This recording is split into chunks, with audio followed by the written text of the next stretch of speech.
ನಮಸ್ಕಾರ 9am big breaking ನ್ಯೂಸ್ಗೆ ಸ್ವಾಗತ. ನಾನು ಪೃಥ್ವಿರಾಜ್ ಹಾರನಹಳ್ಳಿ. ಹಿಂದೆ ಫೈನಲ್ ಆಗುತ್ತಾ ಬೊಮ್ಮಾಯಿ ಕ್ಯಾಬಿನೆಟ್?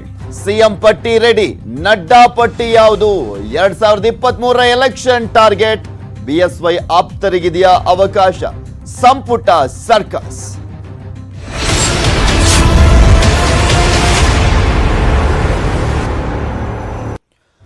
ಬೊಮ್ಮಾಯಿ ಅವರೇನೋ ಮುಖ್ಯಮಂತ್ರಿಗಳಾಗ್ಬಿಟ್ರು, ಆದ್ರೆ ಅವರ ಸಂಪುಟ ರಚನೆ ಯಾವಾಗ ಅನ್ನುವಂತ ಪ್ರಶ್ನೆಗೆ ಮಾತ್ರ ಉತ್ತರ ಸಿಗಬೇಕಾಗಿರುವಂತದ್ದು. ಅದು ಇವತ್ತು ಫೈನಲ್ ಆಗುವಂತ ಎಲ್ಲಾ ಚಾನ್ಸಸ್ಗಳು ಕೂಡ ಇದೆ. ಆ ಒಂದು ಕಾರಣಕ್ಕೋಸ್ಕರನೇ ಬಸವರಾಜ ಬೊಮ್ಮಾಯಿ ಅವರು ದೆಹಲಿಯಲ್ಲಿ ಇರುವಂತದ್ದು.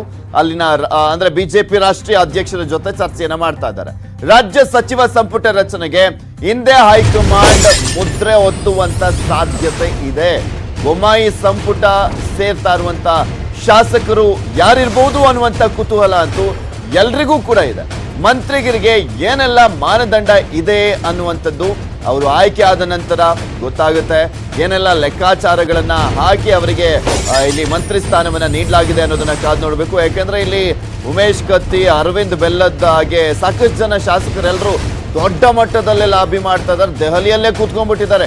ಒಟ್ಟಿನಲ್ಲಿ ನಮಗೆ ಸಚಿವ ಸ್ಥಾನ ಬೇಕು ಅನ್ನುವ ರೀತಿಯಲ್ಲಿ ಅವ್ರ ಊರುಗಳ ಅಂದ್ರೆ ಅವರು ಆಯ್ಕೆ ಆಗಿರುವಂತ ಕ್ಷೇತ್ರಗಳೆಲ್ಲ ಮುಳುಗೋಗ್ತಾ ಇದಾವೆ. ಆದ್ರೆ ಇವ್ರಿಗೆ ಬೇಕಾಗಿರುವಂತದ್ದು ಮಂತ್ರಿ ಸ್ಥಾನ. ಬಿಎಸ್ವೈ ಆಪ್ತರಲ್ಲಿ ಯಾರು ಔಟ್ ಆಗ್ಬೋದು, ಯಾರು ಇನ್ ಆಗ್ಬೋದು ಅನ್ನುವಂಥದ್ದನ್ನ ಕಾದು ನೋಡ್ಬೇಕು. ಯಾಕೆಂದ್ರೆ ಯಡಿಯೂರಪ್ಪನವರ ಸಚಿವ ಸಂಪುಟದಲ್ಲಿ ಇದ್ದಂತ ಸಚಿವರುಗಳು ಯಾರು ಮತ್ತೆ ಮುಂದುವರಿತಾರೆ ಅನ್ನುವಂಥ ಕುತೂಹಲ ಕೂಡ ಇರುವಂಥದ್ದು. ಎಷ್ಟು ಜನರನ್ನ ಕೈ ಬಿಡಲಾಗುತ್ತೆ ಅನ್ನೋದನ್ನ ಕಾದು ನೋಡಬೇಕು. ಬಾಂಬೆ ಟೀಮ್ನಲ್ಲಿ ಯಾರಿಗೆ ಕುರ್ಚಿ ಮತ್ತೆ ಸಿಗುತ್ತೆ, ಯಾರಿಗೆ ನಿರಾಸೆ ಆಗುವಂತ ಚಾನ್ಸಸ್ ಇದೆ ಅನ್ನೋದನ್ನ ಕಾದು ನೋಡಬೇಕು. ನ್ಯೂಸ್ 18 ಕನ್ನಡದಲ್ಲಿ ಆ ಕುರಿತಾದಂತ ಒಂದು ಮಾಹಿತಿಯನ್ನು ನಿಮ್ಮ ಮುಂದೆ ಇಡ್ತಾ ಇದ್ದೀವಿ. ಇವತ್ತೇ ಫೈನಲ್ ಆಗಲಿದೆ ಬೊಮ್ಮಾಯಿ ಅವರ ನೂತನ ಸಂಪುಟ ಅಂತ ಹೇಳಲಾಗ್ತಾ ಇರುವಂತದ್ದು. ನಿಮಗೆ ತೋರಿಸ್ತಾ ಇದೀವಿ, ಗಮನಿಸ್ತಾ ಇದ್ರೆ ನೀವು ಕೂಡ ಯಾರೆಲ್ಲ ಆಗಬಹುದು ಅನ್ನುವಂತ ವಿಚಾರಕ್ಕೆ ಸಂಬಂಧಪಟ್ಟಂತೆ ನಾವು ಗಮನಿಸೋದಾದ್ರೆ ಸೋಮಣ್ಣ ಆಗುವಂತ ಚಾನ್ಸಸ್ ಇದೆ ಅಂತ ಹೇಳಲಾಗ್ತಾ ಇದೆ. ಬಟ್ ಕಾದ್ ನೋಡ್ಬೇಕು. ಇದೆಲ್ಲದ್ರ ಬಗ್ಗೆ ಕಂಪ್ಲೀಟ್ ಆದಂತ ಡೀಟೇಲ್ಸ್ ಅನ್ನ ನೀಡ್ತಾರೆ ನಮ್ಮ ದೆಹಲಿಯ ಪ್ರತಿನಿಧಿ ಧರಣೀಶ್ ಬೂಕನಕೆರೆ. ನೇರ ಸಂಪರ್ಕದಲ್ಲಿ ಜಾಯ್ನ್ ಆಗ್ತಾ ಇದ್ದಾರೆ. ಎಸ್ ಧರಣೀಶ್, ಮುಖ್ಯಮಂತ್ರಿಗಳಾದ ನಂತರ ನೆಕ್ಸ್ಟ್ ಇರುವಂತ ಪ್ರಶ್ನೆ ಅಂದ್ರೆ ಸಚಿವ ಸಂಪುಟ ಹೇಗಿರುತ್ತೆ, ಯಾರು ಸಚಿವ ಸಂಪುಟದಲ್ಲಿ ಇನ್ನಾಗುವಂತ ಚಾನ್ಸಸ್ ಇರುವಂತದ್ದು ಅನ್ನುವಂತ ಪ್ರಶ್ನೆಗಳಿರುವಂತದ್ದು. ಯಾವಾಗ ಫೈನಲ್ ಆಗುವಂತ ಚಾನ್ಸಸ್ ಇದೆ, ಎಷ್ಟು ಜನ ಆಗ್ಬೋದು, ಯಾರೆಲ್ಲ ಆಗ್ಬೋದು ಅಂತ ಅನ್ಸುತ್ತೆ?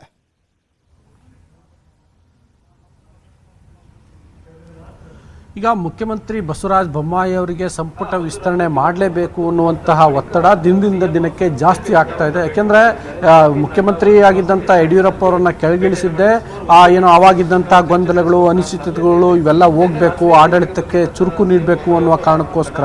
ಆದರೆ ಈಗ ಇವರು ಏಕಾಂಗಿ ಸಂಪುಟದಲ್ಲಿ ಅದನ್ನೆಲ್ಲ ಮಾಡಲಿಕ್ಕೆ ಸಾಧ್ಯ ಇಲ್ಲ. ಇನ್ನೊಂದು ಕಡೆ ಸಮಸ್ಯೆಗಳು ಜಾಸ್ತಿ ಆಗ್ತಿದ್ದಾವೆ, ಕರೋನಾ ಜಾಸ್ತಿ ಆಗ್ತಾ ಇದೆ, ಫ್ಲಡ್ದು ಸಮಸ್ಯೆ ಇದೆ. ಸೊ ಹಾಗಾಗಿ ಏನು ಬಹಳ ಬೇಗ ಸಂಪುಟದ ವಿಸ್ತರಣೆ ಆಗಬೇಕಾಗಿದೆ. ಮತ್ತು ಸಚಿವಾಕಾಂಕ್ಷಿಗಳಿಂದ ಕೂಡ ಒತ್ತಡ ಬರ್ತಾ ಇದೆ. ಇದಲ್ಲದೆ ಮಾಜಿ ಮುಖ್ಯಮಂತ್ರಿ BS ಯಡಿಯೂರಪ್ಪ ಕಡೆಯಿಂದ ಒತ್ತಡ ಬರ್ತಿದೆ ಅನ್ನುವಂಥ ಮಾಹಿತಿಗಳು ಕೂಡ ಇವೆ. ಸೊ ಈ ಎಲ್ಲ ಕಾರಣಗಳಿಂದಾಗಿ ಮುಖ್ಯಮಂತ್ರಿ ಬಸವರಾಜ ಬೊಮ್ಮಾಯಿ ಸಂಪುಟ ವಿಸ್ತರಣೆಯನ್ನು ಆದಷ್ಟು ಬೇಗ ಮಾಡಬೇಕು ಅಂತೇಳಿ ಈಗಾಗಲೇ ಇದು 2ನೇ ಬಾರಿ ದೆಹಲಿಗೆ ಆಗಮಿಸಿದ್ದಾರೆ. ನಿನ್ನೆ ಆಗಮಿಸಿದಂತಹ ಬಸವರಾಜ ಬೊಮ್ಮಾಯಿ ನಿನ್ನೆ ರಾತ್ರಿಯೇ JP ನಡ್ಡಾ ಅವರನ್ನು ಭೇಟಿ ಮಾಡಲಿಕ್ಕೆ ಪ್ರಯತ್ನವನ್ನು ಪಟ್ಟರು, ಆದರೆ ಸಾಧ್ಯ ಆಗಿಲ್ಲ. ಈಗ 9:30 ನಂತರ ಅವರು BJP ರಾಷ್ಟ್ರೀಯ ಅಧ್ಯಕ್ಷ JP ನಡ್ಡಾ ಅವರನ್ನ ಭೇಟಿ ಮಾಡ್ತಾರೆ ಅಂತ ಹೇಳಲಾಗ್ತಿದೆ. ಮತ್ತು ಹಿಂದೆ ಕಳೆದ ಬಾರಿ ಅವರು ಬಂದಿದ್ದಂಥ ಸಂದರ್ಭದಲ್ಲಿ ಅವರಿಗೆ ನೀವು ಒಂದು ಪಟ್ಟಿಯನ್ನು ಕೊಟ್ಟಿದ್ರು. ಸೊ ಆ ಪಟ್ಟಿಗೆ ಹೈಕಮಾಂಡ್ ಅಷ್ಟು ಏನೋ ತೃಪ್ತಿಯನ್ನು ತೋರಲಿಲ್ಲ ಅಥವಾ ಸಮಾಧಾನ ಇರಲಿಲ್ಲ ಹೈಕಮಾಂಡ್ಗೆ. ಆ ಕಾರಣಕ್ಕೋಸ್ಕರ ಒಂದು ಪರಿಷ್ಕೃತ ಪಟ್ಟಿಯನ್ನು ತಂದುಕೊಡಿ ಅಂತ ಕೇಳಿದರು. ಈಗ ಆ ಪರಿಷ್ಕೃತ ಪಟ್ಟಿಯನ್ನು ಬಸವರಾಜ ಬೊಮ್ಮಾಯಿ ತಂದಿದ್ದಾರೆ. ಅದನ್ನು ಇವತ್ತು ನಡ್ಡಾ ಜೊತೆ ಚರ್ಚೆಯನ್ನು ಮಾಡ್ತಾರೆ. ಸೊ ಈಗ ಆ ಪಟ್ಟಿ ಯಾವ ರೀತಿ ತಯಾರಿಸಿದ್ದಾರೆ ಅನ್ನುವಂಥದ್ದು ಕೂಡ ಬಹಳ ಕುತೂಹಲವನ್ನು ಮೂಡಿಸಿದೆ. ಹೇಗೆ ಅಂದರೆ ಅದರಲ್ಲಿ ಯಡಿಯೂರಪ್ಪ ಹೇಳಿದ ಹೆಸರುಗಳಿದ್ದಾವೆ, RSS ನಾಯಕರು ಹೇಳಿದ ಹೆಸರುಗಳಿದ್ದಾವೆ. ಈಗ ಕಾಂಗ್ರೆಸ್ ಮತ್ತು JDSನಿಂದ ಬಂದು BJP ಸರ್ಕಾರ ರಚನೆ ಆಗಲಿಕ್ಕೆ ಕಾರಣರಾದಂಥವರ ಹೆಸರುಗಳು ಅಂದರೆ ವಲಸೆ ಸಚಿವರು ಶಾಸಕರು ಈಗ. ಸೊ ಅವರ ಹೆಸರುಗಳೆಲ್ಲ ಇದ್ದಾವೆ. ಮತ್ತು ಕೆಲವರು ಅದರಲ್ಲಿ ಅವರ ಮಾನಹಾನಿ ಪ್ರಕರಣಕ್ಕೆ ಸಂಬಂಧಪಟ್ಟಂತೆ ಕೋರ್ಟಿಂದ ಸ್ಟೇ ತೆಗೆದುಕೊಂಡಿದ್ದಾರೆ. ಅವ್ರಿಗೇನು ಮಾಡಬೇಕು, CD ಪ್ರಕರಣದವ್ರಿಗೆ ಏನು ಮಾಡಬೇಕು, ಕಳಂಕಿತರಿಗೆ ಏನು ಮಾಡಬೇಕು, ಹೀಗೆ ಒಂದಷ್ಟು ಸಮಸ್ಯೆಗಳಿದ್ದಾವೆ ಮುಖ್ಯಮಂತ್ರಿಯ ಮುಂದೆ. ಈ ಒಂದು ಬಹಳ ದೊಡ್ಡ ಸವಾಲಾಗಿದೆ ಸಂಪುಟ ವಿಸ್ತರಣೆಯನ್ನು ಮಾಡೋದು. ಮತ್ತು ಹೈಕಮಾಂಡ್ಗೆ ಮನವರಿಕೆ ಮಾಡಿಕೊಡೋದು. ಫಾರ್ ಎಕ್ಸಾಂಪಲ್, ಈಗ ನಾವು ಎ ಅಂತ ಕನ್ಸಿಡರ್ ಮಾಡಿದ್ರೆ ಈ ಎಯನ್ನು ಯಾವ ಕಾರಣಗಳಿಗೋಸ್ಕರ ಸಂಪುಟಕ್ಕೆ ತೆಗೆದುಕೊಳ್ಬೇಕು, ಮತ್ತು ಯಾರೋ ಒಬ್ಬರನ್ನ ಕೈ ಬಿಡಬೇಕು ಅನ್ನೋದಾದರೆ ಯಾವ ಕಾರಣಕ್ಕೋಸ್ಕರ ಅವರನ್ನು ಕೈ ಬಿಡಬೇಕು ಅನ್ನುವಂತಹ ಸ್ಪಷ್ಟೀಕರಣವನ್ನು ಹೈಕಮಾಂಡ್ಗೆ ಕೊಡಬೇಕಾಗತ್ತೆ, ಮನವರಿಕೆ ಮಾಡಿಕೊಡ್ಬೇಕಾಗತ್ತೆ. ಸೊ ಪ್ರತಿ ಹೆಸರ ಬಗ್ಗೆ ಕೂಡ ಇದೇ ರೀತಿಯ ಚರ್ಚೆಗಳು ಆಗ್ತವೆ. ಬಹುತೇಕ ಒಂದು 8-10 ಹೆಸರುಗಳು ಪಟ್ ಅಂತ ಕ್ಲಿಯರ್ ಸಿಗ್ಬೋದು, ಗ್ರೀನ್ ಸಿಗ್ನಲ್ ಸಿಗ್ಬೋದು ಹೈಕಮಾಂಡ್ನಿಂದ. ಆದರೆ ಉಳಿದಂಥ ಎಲ್ಲ ಹೆಸರುಗಳಿಗೂ ಕೂಡ ಮುಖ್ಯಮಂತ್ರಿ ಬಸವರಾಜ ಬೊಮ್ಮಾಯಿ ಹೈಕಮಾಂಡ್ಗೆ ಅವ್ರ ಹೆಸರುಗಳನ್ನು, ಆ ವ್ಯಕ್ತಿಗಳ ಬಗ್ಗೆ ಮನವರಿಕೆ ಮಾಡಿಕೊಡ್ಬೇಕಾಗತ್ತೆ, ಅಂತಿಮವಾಗಿ ಗ್ರೀನ್ ಸಿಗ್ನಲನ್ನು ಪಡ್ಕೊಳ್ಬೇಕಾಗತ್ತೆ. ಸೊ ಆ ಕಾರಣದಿಂದ ಇವತ್ತು ನಡೆಯುವಂಥ ಸಭೆ ಸ್ವಲ್ಪ ಸುದೀರ್ಘವಾಗಿ ನಡೆಯುವಂಥ ಸಾಧ್ಯತೆ ಇದೆ. ಸೊ ಈ ಸಭೆಯ ಬಳಿಕ ಒಂದು ಅಂಶ ಗೊತ್ತಾಗುತ್ತೆ, ಏನಂತಂದರೆ ಸಂಪುಟ ರಚನೆ ಯಾವಾಗ ಆಗ್ಬೋದು ಮತ್ತು ಎಷ್ಟು ಮಂದಿ ಸಚಿವ ಸಂಪುಟವನ್ನು ಸೇರಬಹುದು ಅನ್ನುವಂಥ ಸಂಗತಿ. Prithviraj, okay, thank you Dharnesh ನಿಮ್ಮೆಲ್ಲ ಡೀಟೇಲ್ಸ್ಗಾಗಿ. ಸೊ ಒಂದ್ ಕಡೆ ಬಸವರಾಜ ಬೊಮ್ಮಾಯಿ ಅವರು ಮೊನ್ನೆ ಅಷ್ಟೇ ಮುಖ್ಯಮಂತ್ರಿಗಳಾದ್ರು, ಈಗಿನ್ನು ಸಚಿವ ಸಂಪುಟ ರಚನೆ ಮಾಡುವಂತ ನಿಟ್ಟಿನಲ್ಲಿ ಸರ್ಕಸ್ ಮಾಡ್ತಾ ಇದ್ದಾರೆ. ಇದರ ಜೊತೆಗೆ ಒಬ್ಬರು ಭವಿಷ್ಯವನ್ನ ನುಡಿದಿದ್ದಾರೆ. ಜಾಸ್ತಿ ದಿನ ಇರೋದಿಲ್ಲ, ಅವರು ಮುಖ್ಯಮಂತ್ರಿ ಸ್ಥಾನದಲ್ಲಿ ಮುಂದುವರಿಯೋದಿಲ್ಲ ಅನ್ನುವಂತ ಭವಿಷ್ಯ ಇದು. ಸಿಎಂ ಬೊಮ್ಮಾಯಿ ಅವರ ಸಿಎಂ ಅವಧಿ ಕೇವಲ 6 ತಿಂಗಳು ಮಾತ್ರನಾ ಅನ್ನುವಂತ ಪ್ರಶ್ನೆ ಉದ್ಭವಿಸುವಂತೆ ಮಾಡಿದೆ. ಅವರ ಭವಿಷ್ಯದಿಂದ 6 ತಿಂಗಳು ಆಗುತ್ತಲೇ ಬದಲಾಗ್ತಾರಂತೆ ರಾಜ್ಯದ ಮುಖ್ಯಮಂತ್ರಿಗಳು ಅಂತ ಬಳ್ಳಾರಿಯ ಮೈಲಾರ ಲಿಂಗೇಶ್ವರ ಸ್ವಾಮೀಜಿಗಳು ಭವಿಷ್ಯವಾಣಿಯನ್ನ ನುಡಿದಿರುವಂತದ್ದು. ರಾಜ್ಯದ ಗದ್ದುಗೆ ಏರ್ಲಿದ್ದಾರಂತೆ ಗಡ್ಡಧಾರಿ ವ್ಯಕ್ತಿಯೊಬ್ರು, ಬಿಜೆಪಿಯಲ್ಲಿರುವಂತ ಗಡ್ಡಧಾರಿ ವ್ಯಕ್ತಿಯೊಬ್ರು ನೆಕ್ಸ್ಟ್ ಸಿಎಂ ಆಗ್ತಾರಂತೆ. ಮಾರ್ಚ್ ತಿಂಗಳಲ್ಲಿ ಗಡ್ಡಧಾರಿ ವ್ಯಕ್ತಿ ಸಿಎಂ ಆಗ್ತಾರೆ ಅಂತ ಮೈಲಾರದ ಧರ್ಮಕರ್ತ ವೆಂಕಪ್ಪಯ್ಯ ಒಡೆಯರ್ ಭವಿಷ್ಯವನ್ನ ನುಡಿದಿರುವಂತದ್ದು. ಮೈಲಾರ ಲಿಂಗೇಶ್ವರನ ಭವಿಷ್ಯವಾಣಿ ಎಂದೂ ಕೂಡ ಸುಳ್ಳಾಗಿಲ್ಲ ಎಂಬ ಪ್ರತೀತಿ ಕೂಡ ಇರುವಂತದ್ದು. ವಿಜಯನಗರ ಜಿಲ್ಲೆಯ ಹೂವಿನಹಡಗಲಿ ತಾಲೂಕಿನ ಸುಕ್ಷೇತ್ರ ಮೈಲಾರದ ಧರ್ಮಕರ್ತರು ಅವರು ಭವಿಷ್ಯವನ್ನ ನುಡಿದಿದ್ದಾರೆ. ಹಂಗೇನಾದ್ರೂ ಆಗ್ಬಿಟ್ರೆ ತಂದೆಯಂತೆನೆ ಬಸವರಾಜ ಬೊಮ್ಮಾಯಿ ಅವರು ಕೂಡ ಅವಧಿ ಪೂರ್ಣ ಮಾಡದಲೆ ಅತ್ಯಲ್ಪ ಅವಧಿಯಲ್ಲಿ ಸೇವೆಯನ್ನ ಸಲ್ಲಿಸಿದಂತೆ ಆಗುತ್ತೆ. ಅಂದ್ರೆ ಅವರ ಭವಿಷ್ಯವಾಣಿಯ ಪ್ರಕಾರ ನೋಡೋದಾದ್ರೆ ರಾಜಕಾರಣದಲ್ಲಿ ಮೈಲಾರ ವಾಣಿಯ ಭವಿಷ್ಯ ಈ ವರ್ಷ ಸನ್ಮಾನ್ಯ ಶ್ರೀ ಬಸವರಾಜ ಬೊಮ್ಮಾಯಿ ಅವರು 7 ತಿಂಗಳ ಕಾಲ ಅವರು ಮುಖ್ಯಮಂತ್ರಿಗಳಾಗಿ ಮುಂದುವರಿಯಬಹುದು ಅಂತಕ್ಕಂಥದ್ದು ಈ ಭವಿಷ್ಯವಾಣಿಯಿಂದ ತಿಳಿದು ಬರ್ತಾ ಇದೆ. ತದನಂತರ ಇದೇ ಸರ್ಕಾರದ, ಇದೇ ಪಕ್ಷದ ಮತ್ತೊಬ್ಬ ಮುಖ್ಯಮಂತ್ರಿ ಆಗುವಂಥ ಸಂಭವ ಇದೆ. ಅವರು ಮುಂದೆ ಬರ್ತಕ್ಕಂಥವರು ಗಡ್ಡಧಾರಿಗಳಾಗಿರ್ತಾರೆ. ಗಡ್ಡವನ್ನು ಬಿಟ್ಟುಕೊಂಡು ಇರ್ತಕ್ಕಂಥ ಒಬ್ಬ ವ್ಯಕ್ತಿ 3ನೇ ಮುಖ್ಯಮಂತ್ರಿಯಾಗಿ ಕರ್ನಾಟಕ ರಾಜ್ಯದ ರಾಜ್ಯಭಾರವನ್ನು ಮಾಡತಕ್ಕಂಥದ್ದು ಈ ಭವಿಷ್ಯದಿಂದ ತಿಳಿದು ಬರ್ತಾ ಇದೆ. ಅವರ ಭವಿಷ್ಯವಾಣಿಯನ್ನ ಕೇಳಿಸ್ಕೊಂಡ್ರೆ ಒಬ್ರು ಗಡ್ಡಧಾರಿ ಮುಖ್ಯಮಂತ್ರಿ ಆಗ್ತಾರೆ ಮಾರ್ಚ್ ಸಂದರ್ಭದಲ್ಲಿ ಅಂತ ಹೇಳ್ತಾ ಇದ್ರು. ಆ ರೀತಿಯಾಗಿ ಬಿಜೆಪಿಯಲ್ಲಿ ಇರುವಂತವ್ರು ಅಂದ್ರೆ ತುಂಬಾ ವರ್ಷಗಳಿಂದ ಗಡ್ಡವನ್ನ ಬಿಟ್ಕೊಂಡ್ ಬರ್ತಾ ಇರುವಂತ ಆ ವ್ಯಕ್ತಿ, ಆ ಶಾಸಕ ಯಾರು ಅಂತ ಗಮನಿಸೋದಾದ್ರೆ ಸಿ.ಟಿ. ರವಿ ಅವರು ಪ್ರಮುಖವಾಗಿ ಕಾಣಿಸುವಂಥದ್ದು. ಇನ್ಯಾರು ಕೂಡ ಅಷ್ಟಾಗಿ ಗಡ್ಡ ಬಿಡ್ತಾರೆ, ತೆಗಿತಾರೆ. ಈಗ ಬಸನಗೌಡ ಪಾಟೀಲ್ ಯತ್ನಾಳೆಲ್ಲ ಬಿಡ್ತಾ ಇರ್ತಾರೆ, ತೆಗಿತಾ ಇರ್ತಾರೆ. ಆದ್ರೆ ಸಿ.ಟಿ. ರವಿ ಅವರು ಆಲ್ಮೋಸ್ಟ್ ಒಂದು 10 ವರ್ಷಗಳಿಂದಲೂ ಕೂಡ ಗಡ್ಡವನ್ನ ಬಿಡ್ಕೊಂಡ್ ಬರ್ತಾ ಇರುವಂಥದ್ದು. ಸಹಜವಾಗಿ ಆ ಕುತೂಹಲ ಸಿ.ಟಿ. ರವಿ ಅವರ ಕಡೆ ತಿರುಗುತ್ತೆ. ಗಡ್ಡಧಾರಿ ವ್ಯಕ್ತಿ ಸಿಎಂ ಆಗ್ತಾರೆ ಎಂಬ ಮೈಲಾರದ ಧರ್ಮಕರ್ತ ವೆಂಕಪ್ಪಯ್ಯ ಒಡೆಯರ್ ಭವಿಷ್ಯವಾಣಿಗೆ ಬಿಜೆಪಿ ರಾಷ್ಟ್ರೀಯ ಪ್ರಧಾನ ಕಾರ್ಯದರ್ಶಿ ಸಿ.ಟಿ. ರವಿ ಕೂಡ ಪ್ರತಿಕ್ರಿಯೆಯನ್ನ ಕೊಟ್ಟರು. ಅವ್ರು ಏನ್ ಹೇಳಿದ್ರು ಕೇಳ್ಕೊಂಬೋಣ. ನನ್ಗೆ ಅದ್ರ ಬಗ್ಗೆ ಗೊತ್ತಿಲ್ಲ. ನಾನಂತೂ ಮುಖ್ಯಮಂತ್ರಿ ಆಗಬೇಕು ಅನ್ನೋ ಕಾರಣಕ್ಕೆ ಗಡ್ಡ ಬಿಟ್ಟಿರೋದಲ್ಲ. ಕಾಲೇಜು ದಿನಗಳಿಂದಲೂ ನಾನು ಗಡ್ಡ ನಿರಂತರವಾಗಿ ಬಿಡ್ತಾ ಬಂದಿದ್ದೀನಿ. ಹಾಗಾಗಿ ಗಡ್ಡಧಾರಿ ಅಂತ ಅವ್ರೇನಾದ್ರು ಹೇಳಿರೋದು ನಿಜ ಆಗಿದ್ರೆ ಭಾಳ ಜನ ಗಡ್ಡ ಬಿಡ್ಬೋದು. ಯಾರ್ಯಾರು ಮುಖ್ಯಮಂತ್ರಿ ಆಗಬೇಕು ಅಂತ ಆಕಾಂಕ್ಷಿ ಇರ್ತಾರೆ ಅವರೆಲ್ಲ ಬಹುಶಃ ಗಡ್ಡ ಬಿಡೋಕ್ಕೆ ಪ್ರಾರಂಭಿಸ್ಬೋದು. ನಂದೊಂದು ಐಡೆಂಟಿಟಿಯಲ್ಲಿ ಹಣೆಗೆ ತಿಲಕ, ಕಿವಿಗೆ ಒಂದು ಟಿಕ್ಕಿ ಮುರ, ಹಾಗೇ ಗಡ್ಡ, ಅದು ನನ್ನ ಐಡೆಂಟಿಟಿಯ ಒಂದು ಭಾಗ. ದೂರದಿಂದ ಹೋದರೂ ಸಿ.ಟಿ. ರವಿ ಹೋಗ್ತಾ ಇದ್ದಾನೆ ಕಾಣುವಂತ ನೋಡಿದವರೇ ಹೇಳೋದಕ್ಕೆ ಐಡೆಂಟಿಟಿಯ ಒಂದು ಭಾಗ. ನಾನು ಅದನ್ನು ನೋಡಿಲ್ಲ. ನನಗೆ ಪಕ್ಷನಿಷ್ಠೆ ಮತ್ತು ಪರಿಶ್ರಮ ಎರಡರ ಮೇಲೆ ಮಾತ್ರ ವಿಶ್ವಾಸ ಇರತಕ್ಕಂಥದ್ದು. ನಾನು 10 ಬಾರಿ ಅದನ್ನ ಮೆಲುಕು ಹಾಕಿದ್ದೀನಿ. ಏನೇನು ಭಗವಂತ ಬರ್ದಿದ್ದಾನೋ, ಆ ತಾಯಿ ಆಶೀರ್ವಾದ ಏನಿದೆಯೋ ನಂಗೆ ಗೊತ್ತಿಲ್ಲ. ಆದರೆ ಮುಖ್ಯಮಂತ್ರಿ ಆಗಬೇಕು ಅಂತ ಗಡ್ಡ ಬಿಟ್ಟರು ನಾನಲ್ಲ.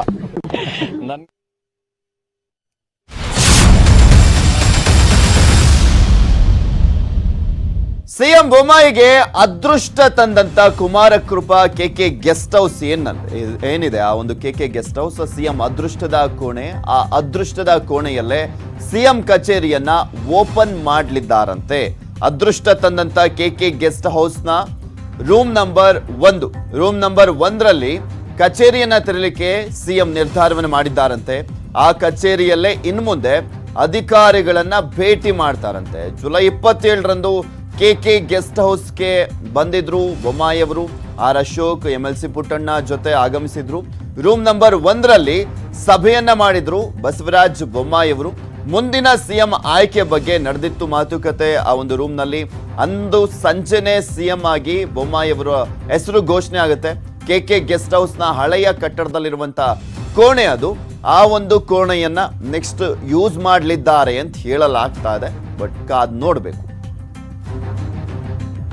ಆ ಒಂದು ಕೋಣೆಯ ವೈಶಿಷ್ಟ್ಯತೆಯ ವಿಚಾರಕ್ಕೆ ಸಂಬಂಧಪಟ್ಟಂತೆ ನಮ್ಮ ಪ್ರತಿನಿಧಿ ಕೃಷ್ಣ ಅಲ್ಲಿ ಒಂದು ವಾಕ್ಥ್ರೂ ಮಾಡಿದ, ನೋಡ್ಕೊಳ್ಳೋಣ. ರಾಜ್ಯದ ನೂತನ ಮುಖ್ಯಮಂತ್ರಿಗಳಾಗಿರ್ತಕ್ಕಂತಹ ಬಸವರಾಜ ಬೊಮ್ಮಾಯಿ ಅವರು ಇದೀಗ ಕೆಕೆ ಗೆಸ್ಟ್ ಹೌಸ್ಗೆ ಶಿಫ್ಟ್ ಆಗ್ತಾ ಇದ್ದಾರೆ. ಈಗಾಗಲೇ ಪ್ರಮುಖವಾಗಿ ವಿಧಾನಸೌಧದಲ್ಲಿ ಅವರಿಗೆ ಕಚೇರಿ ಇದೆ, ಗೃಹ ಕಚೇರಿ ಕೃಷ್ಣ ಇದೆ. ಇಷ್ಟಾದ್ರೂ ಕೂಡ ಇಲ್ಲಿ ಕಚೇರಿಯನ್ನ ನೂತನವಾಗಿ ಮಾಡ್ಕೊಳ್ಳೋದಕ್ಕೆ ತೀರ್ಮಾನವನ್ನು ಮಾಡ್ತಾ ಇದ್ದಾರೆ. ಎಲ್ಲ ಒಂದ್ ಕಡೆ ಇದು ಯಾಕೆ ಇಲ್ಲಿ ಕಚೇರಿಗೆ ಶಿಫ್ಟ್ ಆಗ್ತಾ ಇದ್ದಾರೆ ಅನ್ನೋದು ಕೂಡ ಸಾಕಷ್ಟು ಕುತೂಹಲ ಮೂಡಿಸಿದೆ. ಎಲ್ಲೋ ಒಂದ್ ಕಡೆ ಕೆಕೆ ಗೆಸ್ಟ್ ಹೌಸ್ ಅಲ್ಲಿ ಇರತಕ್ಕಂತಹ ಒಂದು ಕೋಣೆ ಏನಿದೆ ಅವರಿಗೆ ಅದೃಷ್ಟದ ಕೋಣೆಯಾಗಿದೆ. ಇದೇ ಇಲ್ಲಿ ಕುಳಿತುಕೊಂಡಿರೋದಕ್ಕೋಸ್ಕರನೇ ಏನು ನನಗೆ ಮುಖ್ಯಮಂತ್ರಿ ಸ್ಥಾನ ಸಿಕ್ತು ಅನ್ನೋ ಒಂದು ಕಾರಣಕ್ಕೋಸ್ಕರವಾಗಿ ಈಗ ಅದೇ ಕೊಠಡಿಯನ್ನ ಈಗ ಏನು ಆಡಳಿತ ನಡೆಸಬೇಕು, ಸರ್ಕಾರದ ಆಡಳಿತ ನಡೆಸಬೇಕು, ಆ ಒಂದು ಕಚೇರಿಯನ್ನ ಮಾಡ್ಕೊಳ್ಳೋದಕ್ಕೆ ಈಗ ಸಜ್ಜಾಗಿರುವಂತದ್ದು ಈಗಾಗಲೇ ನಾವು ಕಾಣಬಹುದಾಗಿದೆ. ಈಗ ನೋಡಬಹುದು ಪ್ರಮುಖವಾಗಿ ಇದು ಬೆಂಗಳೂರಿನ ಕೆಕೆ ಗೆಸ್ಟ್ ಹೌಸ್ ನಲ್ಲಿರತಕ್ಕಂತಹ ರೂಮ್ ಏನಿದೆ, ಈ ಒಂದು ರೂಮ್ ನಲ್ಲಿ ಈಗಾಗಲೇ ಸಾಕಷ್ಟು ಸಂಖ್ಯೆಯಲ್ಲಿ ಗಣ್ಯರು ಬರ್ತಾರೆ. ಈಗ ಕೆಕೆ ಗೆಸ್ಟ್ ಹೌಸ್ ಅಂದ ಕೂಡಲೇ ಬೇರೆ ಬೇರೆ ರಾಜ್ಯಗಳಿಂದ ಬಂದಂತವರು ಇಲ್ಲೇ ಉಳ್ಕೋತಾರೆ. ಆದ್ರೆ ಈಗ ಪ್ರಮುಖವಾಗಿ ಏನಂತಂದ್ರೆ ಈ ರೂಮ್ ನಲ್ಲಿ ಏನು ಪ್ರಮುಖವಾಗಿ 27ನೇ ತಾರೀಕು ಅಂದ್ರೆ ಜುಲೈ 27ನೇ ತಾರೀಕು ಈಗಿರ್ತಕ್ಕಂಥ ಬಸವರಾಜ ಬೊಮ್ಮಾಯಿ, ಮುಖ್ಯಮಂತ್ರಿ ಬಸವರಾಜ ಬೊಮ್ಮಾಯಿ ಆಗಿರ್ಬೋದು, ಮತ್ತೆ ಮಾಜಿ ಸಚಿವರಾಗಿರ್ತಕ್ಕಂತಹ ಆರ್ ಅಶೋಕ್ ಆಗಿರ್ಬೋದು, ಮತ್ತೆ ವಿಧಾನ ಪರಿಷತ್ ಸದಸ್ಯರಾಗಿರ್ತಕ್ಕಂತಹ ಪುಟ್ಟಣ್ಣ ಏನಿದ್ದಾರೆ, ಅವ್ರು 3 ಜನ ಬಂದು ಇಲ್ಲಿ ಮೀಟಿಂಗ್ ಅನ್ನ ಈ ರೂಮ್ ನಲ್ಲಿ ಮೀಟಿಂಗ್ ಅನ್ನ ಮಾಡ್ತಾರೆ. ಮೀಟಿಂಗ್ ಮಾಡಿದಂತ ನಂತರವಾಗಿ 3 ಜನ ಕುಳಿತುಕೊಂಡು ಬೆಳಿಗ್ಗೆ ಮೀಟಿಂಗ್ ಅನ್ನ ಮಾಡ್ತಾರೆ. ಮತ್ತೆ ಸಂಜೆ ತೀರ್ಮಾನ ಆಗುತ್ತೆ ಬಸವರಾಜ ಬೊಮ್ಮಾಯಿ ಅವರು ನೂತನ ರಾಜ್ಯದ ಮುಖ್ಯಮಂತ್ರಿಗಳು ಅನ್ನುವಂಥದ್ದು. ಅದಾದ ನಂತರವಾಗಿ ಎಲ್ಲೋ ಒಂದ್ ಕಡೆ ಬಸವರಾಜ ಬೊಮ್ಮಾಯಿ ಅವರಿಗೆ ಅನ್ಸುತ್ತೆ, ನಾನು ಎಲ್ಲಿ ಕುಳಿತುಕೊಂಡಿದ್ದೆ ಆ ಒಂದು ರೂಮೇ ಈಗ ನನಗೆ ಅದೃಷ್ಟವಾಗಿದೆ, ನಾನು ಮುಖ್ಯಮಂತ್ರಿ ಆಗೋದಕ್ಕೆ ಪ್ರಮುಖವಾದಂತಹ ಕಾರಣ ಆಗಿದೆ ಅನ್ನುವಂಥದ್ದು. ಆ ಒಂದು ಕಾರಣಕ್ಕೋಸ್ಕರವಾಗಿ ಈಗ ನೂತನ ಮುಖ್ಯಮಂತ್ರಿಗಳಾಗಿರ್ತಕ್ಕಂಥ ಬಸವರಾಜ ಬೊಮ್ಮಾಯಿ ಅವರು ಇದೀಗ ಅದೇ ಕೋಣೆಯಿಂದನೇ ಪ್ರಮುಖವಾಗಿ ಆಡಳಿತವನ್ನು ನಡೆಸೋದಕ್ಕೆ ಸಜ್ಜಾಗಿರುವಂತದ್ದು. ಇನ್ನು ಈ ಒಂದು ಕಚೇರಿಗೂ ಕೂಡ ಶಿಫ್ಟ್ ಆಗೋದಕ್ಕೂ ಕೂಡ ಎಲ್ಲ ರೀತಿಯ ತಯಾರಿ ಮಾಡ್ಕೊಳ್ಳೋದಕ್ಕೆ ಅಧಿಕಾರಿಗಳಿಗೆ ಸೂಚನೆಯನ್ನು ಕೂಡ ಕೊಟ್ಟಿದ್ದಾರೆ. ಜೊತೆಗೆ ಇಲ್ಲಿ ಈ ಒಂದು ಕೊಠಡಿ ಏನಿದೆ, ಈ ಒಂದು ಕೊಠಡಿಯಲ್ಲಿ ಮಾಮೂಲಿ ಯಾರು ಹಿರಿಯ ಅಧಿಕಾರಿಗಳು ಬರ್ತಾರೆ ಅವ್ರನ್ನ ಭೇಟಿ ಮಾಡೋದಕ್ಕೆ ಈ ಒಂದು ಕೊಠಡಿಯನ್ನ ತೆಗೆದುಕೊಂಡಿದ್ದಾರೆ ಬಸವರಾಜ ಬೊಮ್ಮಾಯಿ ಅವರು. ಮತ್ತೆ ಇದೇ ಕೆಕೆ ಗೆಸ್ಟ್ ಹೌಸ್ ಅಲ್ಲಿ ಮೇಲ್ಗಡೆ ಮೊದಲನೇ ಮಾಡಿಯಲ್ಲೂ ಕೂಡ ಒಂದು ಕೊಠಡಿಯನ್ನು ಕೂಡ ಪಡ್ಕೊಂಡಿದ್ದಾರೆ. ಅಲ್ಲಿ ನಾರ್ಮಲ್ ಆಗಿ ಯಾರು ಅಧಿಕಾರಿಗಳು ಬರ್ತಾರೆ ಅವ್ರನ್ನ ಕೂಡ ಭೇಟಿ ಮಾಡೋದಕ್ಕೆ ಸಜ್ಜಾಗಿರುವಂತದ್ದು. ಅಂದ್ರೆ ಪ್ರಮುಖವಾಗಿ ಈಗಾಗಲೇ ಯಾವುದೇ ರಾಜಕಾರಣಿ ಆಗಿರ್ಬೋದು, ಏನಾದ್ರೂ ಒಂದು ಅವರು ಅಧಿಕಾರಕ್ಕೆ ಹೋದಂತಹ ಸಂದರ್ಭದಲ್ಲಿ ಏನಾದ್ರು ಹಿಂದೆ ಏನಾದ್ರೂ ಅವರಿಗೆ ಒಂದು ಘಟನೆ ಸಳಿತು ಯಾವ್ದಾದ್ರು ಸಂದರ್ಭ ಬಂತು ಅಂತ ಅಂದಾಗ ಅದನ್ನು ನೆನ್ಪಾಡ್ಕೊಳ್ಳುವಂಥದ್ದು ಸಹಜ.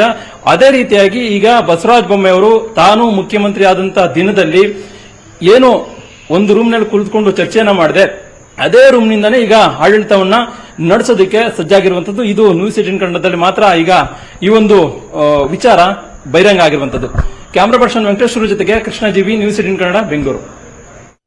ಕೊರೋನಾ ಜಾಗೃತಿ ಬಗ್ಗೆ ನ್ಯೂಸ್ 18 ನೆಟ್ವರ್ಕ್ ಫೆಡರಲ್ ಬ್ಯಾಂಕ್ ಸಹಯೋಗದೊಂದಿಗೆ ಇಡೀ ದೇಶದಾದ್ಯಂತ ಅಭಿಯಾನವನ್ನು ಮಾಡ್ತಾ ಇದೆ.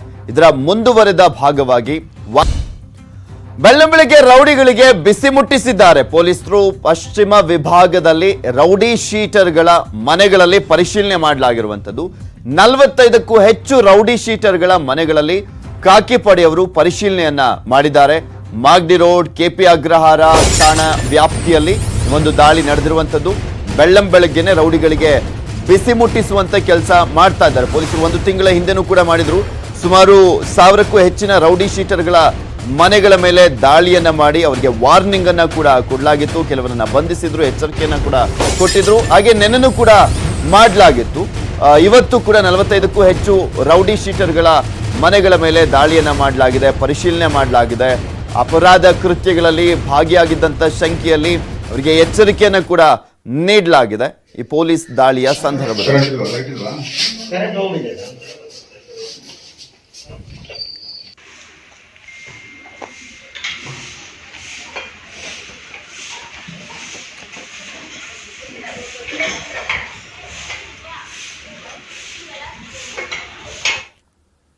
ಬೆಂಗಳೂರಲ್ಲಿ ಹಾಡಾಗಲೇ ಭಯಾನಕ ದಾಳಿ ನಡೆದಿದೆ. ನಡು ರಸ್ತೆಯಲ್ಲೇ ವ್ಯಕ್ತಿಯ ಮೇಲೆ. ಕೊಪ್ಪಳದಲ್ಲಿ ಇಬ್ಬರು ವಿದ್ಯಾವಂತ ಯುವಕರಿದ್ದಾರೆ. ಈ ಯುವಕರು ಆನ್ಲೈನ್ ಕ್ಲಾಸ್ ಅನ್ನ ಪಡಿಲಿಕ್ಕೆ ಸಾಧ್ಯವಾಗದಂತಹ ಬಡ ಮಕ್ಕಳ ಶಿಕ್ಷಣಕ್ಕೆ ನೆರವಾಗಿದ್ದಾರೆ. ಕೊಪ್ಪಳದ ಕಾಳಿದಾಸ ನಗರ, ಹಮಾಲರ ಕಾಲೋನಿ, ಬೆಲ್ದಾರ ಕಾಲೋನಿಗಳ ಬಡವರ ಮಕ್ಕಳಿಗೆ ಪಾಠವನ್ನ ಮಾಡ್ತಾ ಇದ್ದಾರೆ. ಬೀದಿ ಸುತ್ತುತ್ತಾ ಇದ್ದಂತ, ಪೋಲಿ ಬಿದ್ದಿದ್ದಂತ, ಕೂಲಿ ಕೆಲಸಕ್ಕೆ ಹೋಗ್ತಾ ಇದ್ದಂತ ಮಕ್ಕಳನ್ನೆಲ್ಲ ಒಂದೆಡೆ ಸೇರಿಸಿ ಪಾಠವನ್ನ ಹೇಳ್ಕೊಡ್ತಾ ಇದ್ದಾರೆ. ವಿಠಲ ಗೊಂದಳಿ ಹಾಗೂ ಮಲ್ಲೇಶ ಎಂಬ ಈ ಇಬ್ಬರು ನಿತ್ಯ ಮುಂಜಾನೆ 6 ರಿಂದ 9 ಹಾಗೂ ಸಂಜೆ 5 ರಿಂದ 7 ಗಂಟೆಯವರೆಗೂ ಪಾಠವನ್ನ ಮಾಡ್ತಾರೆ. ವಿಠಲ ಖಾಸಗಿ ಬ್ಯಾಂಕ್ ಒಂದರಲ್ಲಿ ನೌಕರರಾಗಿದ್ದಾರೆ. ಇನ್ನು ಮಲ್ಲೇಶ ಕಾರ್ಖಾನೆಗಳಿಗೆ ಮಾನವ ಸಂಪನ್ಮೂಲ ಒದಗಿಸುವಂತ ಗುತ್ತಿಗೆದಾರ.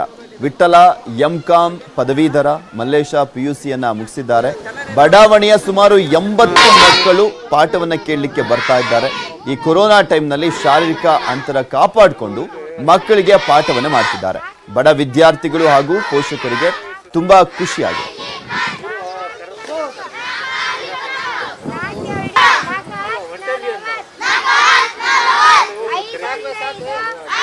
ಈ ಹುಡುಗರಿಗೆ ಏನಾದರೂ ಸರಿ ದಾರಿಯಲ್ಲಿ ತರಬೇಕು, ನಾವು ಏನಾದ್ರು ಒಂದು ಸ್ಕೂಲ್ ಇಲ್ಲಾಂದ್ರೂ ಕೂಡ ನಾವೇ ಸ್ವತಃ ಇವ್ರಿಗೆ ಶಿಕ್ಷಣ ಕೊಡ್ಬೇಕಂತ ನಾವು ನಮ್ಮ ಮನಸ್ಸಿನಿಂದ ಅವ್ರ ಎಲ್ಲ ಹುಡುಗರಿಗೂ ನಾವು ಫಸ್ಟಿಗೆ ಮನೆಗೆ ಹೋಗಿ ಅವ್ರಿಗೆಲ್ಲರಿಗೂ ಹುಡುಗರಿಗೆ ಬರ್ರಿ ಅಂತ ಎಲ್ಲರಿಗೂ ಕರೆದು ಅಲ್ಲೇ ನಮ್ಮ ಮಾಳಿಗೆ ಮೇಲೆ ನಾವು ಫಸ್ಟಿಗೆ ಸ್ಟಾರ್ಟ್ ಮಾಡಿದ್ದೀವಿ ಸರ್ ಟ್ಯೂಷನ್ ಹೇಳೋದಕ್ಕೆ. ನಾವು ಮತ್ತು ಮಲ್ಲೇಶನು ನಾವಿಬ್ಬರು ಏನು ಮಾಡ್ತೀವಿ, ಬೆಳಗ್ಗೆ 6 ಗಂಟೆಯಿಂದ 8:30 ಮಟ ಇಲ್ಲಿ ತೊಗೊತೀವಿ ಸರ್ ಕಾಳಿದಾಸ ಶಾಲೆ ಗ್ರೌಂಡಲ್ಲಿ. ಆಮೇಲೆ ಸಾಯಂಕಾಲ 6 ಗಂಟೆಯಿಂದ 7-7:30ವರೆಗೂ ಮಾಳಿಗೆ ಮೇಲೆ ಅಲ್ಲಿ ತೊಗೊತೀವಿ ಸರ್. ಹಾಗಾಗಿ ಇದು ಇವತ್ತಿನ 9 AM ಬಿಗ್ ಬ್ರೇಕಿಂಗ್ ನ್ಯೂಸ್. ನೋಡ್ತಾರೆ ನ್ಯೂಸ್ 18 ಕನ್ನಡ. ಜಾಲ ನಮ್ಮದು, ಬಲ ನಿಮ್ಮದು.